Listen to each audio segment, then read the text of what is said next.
Hi friends, idli தோசைக்கு ஏற்ற மாதிரி 2 சட்னி வெரைட்டி எப்படி செய்கிறதுன்னு பார்ப்போங்க. மறக்காமல் சேவ் பண்ணி வச்சுட்டு ட்ரை பண்ணி பாருங்கள்.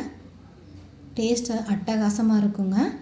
ஃபஸ்ட்டு தக்காளி சட்னி எப்படி செய்கிறதுன்னு பார்ப்போங்க. ஒரு பேனில் 1 ஸ்பூன் கடலைப்பருப்பு, 1 ஸ்பூன் உளுந்துப்பருப்பு, 1/4 ஸ்பூன் சீரகம், 4 வரமிளகாய் சேர்த்து நல்லா வறுத்துக்கோங்க. நல்லா வறுத்து தனியாக எடுத்து வச்சுக்கோங்க. அதே பேனில் 1 ஸ்பூன் எண்ணெய் ஊற்றி 4 பல் பூண்டு, ஒரு மீடியம் சைஸ் பெரிய வெங்காயத்தை சேர்த்து வதக்கிக்கோங்க. நல்லா பழுத்த தக்காளி பழமாக 1 எடுத்துருக்கேங்க, அதையும் சேர்த்து நல்லா வதக்கிக்கோங்க. வெங்காயம் தக்காளி எல்லாம் நல்லா வதங்கினது மிக்சர் ஜாரில் சேர்த்துக்கோங்க.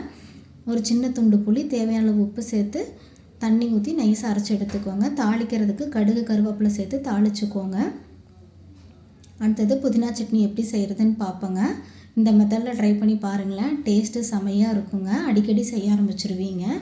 ஒரு பேனில் 1 ஸ்பூன் கடலைப்பருப்பு, 1 ஸ்பூன் உளுந்துப்பருப்பு சேர்த்து நல்லா வறுத்து தனியாக எடுத்து வச்சுக்கோங்க. அதே பேனில் 1 ஸ்பூன் எண்ணெய் ஊற்றிக்கோங்க. 4 பல் பூண்டு, 6 சின்ன வெங்காயம், 2 பச்சை மிளகாய் சேர்த்து வதக்கிக்கோங்க.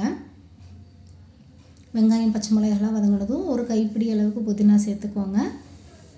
புதினா சேர்த்து நல்லா வதக்கிக்கோங்க. புதினா வதங்கினதும் கேஸ் ஆஃப் பண்ணிவிட்டு 1 ஸ்பூன் பொட்டுக்கடலை, சின்ன துண்டு புளி, தேவையான அளவு உப்பு, ஒரு கைப்பிடி அளவு துருவின தேங்காய் சேர்த்து மிக்சர் ஜாரில் சேர்த்து ஆற வச்சு தண்ணி ஊற்றி அரைச்சி எடுத்துக்கோங்க. தாளிக்கிறதுக்கு கடுகு கருவேப்பிலை வரமிளகாய் போட்டு தாளித்து எடுத்துக்கோங்க. அவ்வளோதாங்க. இந்த வீடியோ பிடிச்சினா மறக்காமல் லைக் பண்ணுங்கள், ஷேர் பண்ணுங்கள், சப்ஸ்கிரைப் பண்ணுங்கள்.